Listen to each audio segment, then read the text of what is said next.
Bom dia, boa tarde, boa noite. Pessoal, aqui é o professor Charleston. Eu queria fazer uma rápida explicação aí da AP de matemática. Nós vamos começar então, pessoal, falando sobre a AP do sétimo ano, do segundo bimestre agora, tá bom, pessoal? Então essa aqui é a folha de rosto, aqui já tem o gabarito junto com ela para nós preenchermos depois de responder. Vamos à primeira questão. A primeira questão fala o seguinte: na reta numérica está representado o intervalo dos números inteiros compreendidos entre menos 7 e 9. Aqui está a reta numerada, aqui eu tenho o ponto 0. Os pontos Z, T e 1 estão representados na tela, respectivamente. Os números inteiros são... Então vamos lá. Pessoal, então nós vamos observar que aqui está o ponto 0. Aonde é o Z? Então lembra da reta numerada. Para o lado da direita, nós temos os números positivos. Para o lado da esquerda, nós temos os números negativos. Então vocês vão contar, pessoal, qual é a distância do 0 até o Z. Então lembra lá, 0, menos 1, menos 2, tal. Marca o valor do Z. Depois você vai para descobrir o valor do T, que seria o segundo. Do 0 ao T, quanto que é? Anota ali. Depois do 0 ao 1, para a direita, agora esse é um número positivo. Anote então os três valores de Z, de T e 1. Qual é a melhor alternativa que vocês acharam? Beleza? Vamos à segunda questão. Há diversos países do mundo onde as temperaturas chegam a ficar negativas, como por exemplo a Rússia, que durante o inverno chega a menos 27 graus Celsius, na Finlândia, menos 20 graus, ou no Canadá, menos 39 graus Celsius.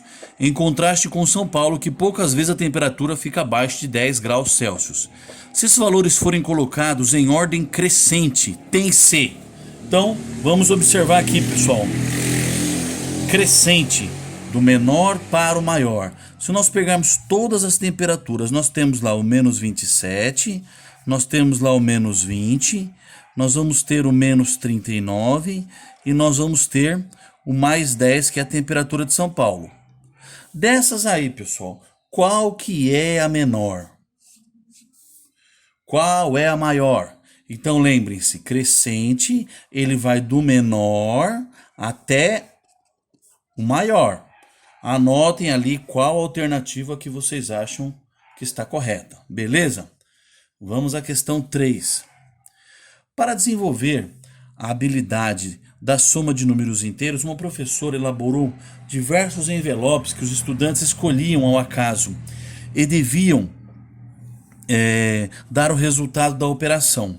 Um estudante retirou um envelope com os números mais 18 e menos 42. O resultado dessa operação é... Então vocês vão fazer aqui a continha, usa a regrinha do sinal, vejam quanto é o resultado e anota qual é a alternativa correspondente. Beleza? Vamos para a próxima. Questão 4.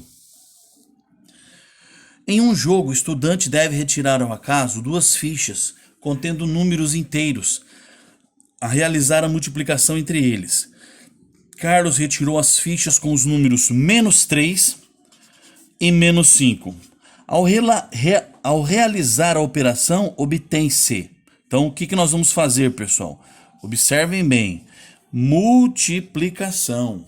Então, façam a multiplicação dos números, usem a regrinha adequada e coloquem qual é a alternativa. Beleza? Questão 5. Em uma classe do sétimo ano, com 33 estudantes, 17 tem menos de 13 anos. A fração dos estudantes com menos de 13 anos corresponde a... Então vamos lá, pessoal. Ele está falando 17 tem menos de 13 anos. Quantos alunos eu tenho na classe? 33. Então vocês vão colocar sobre forma de fração em cima a quantidade de estudantes que tem menos de 13 anos e embaixo a quantidade total de estudantes que tem na classe. Beleza? Façam isso, observem qual é a alternativa correspondente. Questão número 6. Uma professora pediu para os estudantes converterem respectivamente 1/4, 3/5 e 25 décimos em números decimais. A resposta correta é... Bem, pessoal, para nós transformarmos em números decimais, basta nós pegarmos a fração e transformarmos em uma divisão. Ou seja, 1/4 é igual a 1 dividido por 4. Vocês vão fazer essa continha aqui, pessoal. E vão ver qual das primeiros números correspondente. Aí você faz o 3/5. Mesma coisa, pega o 3, divide por 5. O resultado que der vai ser o segundo decimal correspondente. E, consequentemente, você faz aí como tira-tema a terceira conta, que é 25 dividido por 10. Faz a continha e vê qual delas é correspondente. Beleza? Finalmente, questão número 7. Marisa desenhou um plano cartesiano com alguns pontos e colocou as coordenadas apenas do ponto A.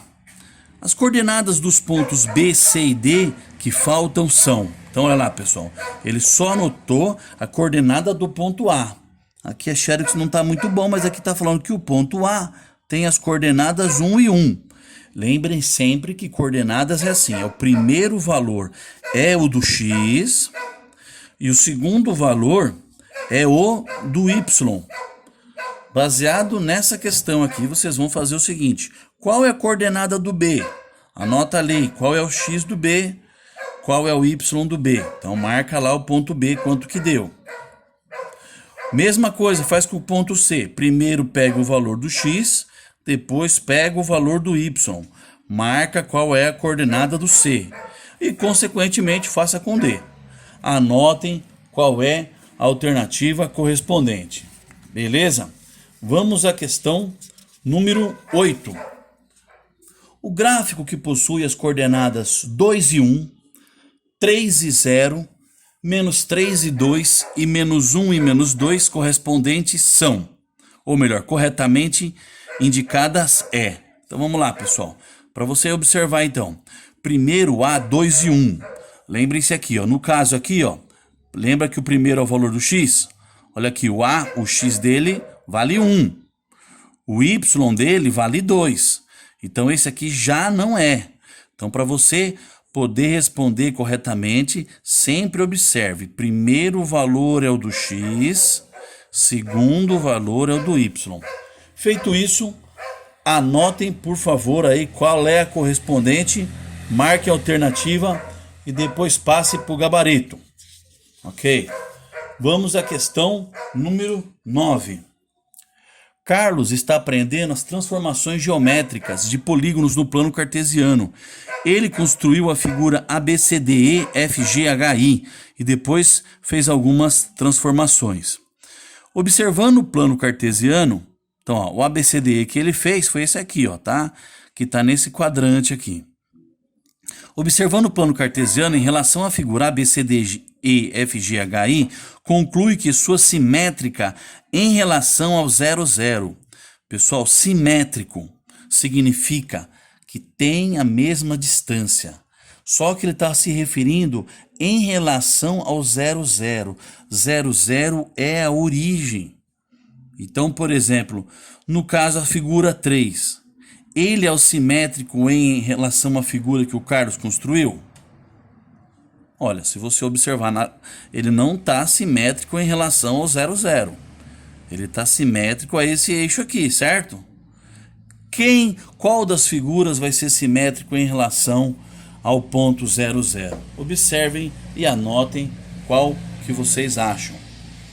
Questão número 10. Observe a figura a seguir. Está lá essa figura.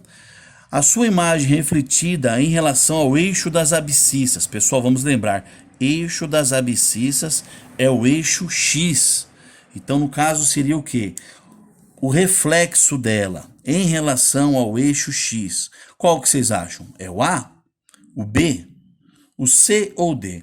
Anotem qual é a correspondente que vocês acham. Beleza? Vamos continuar na parte 2 no próximo vídeo.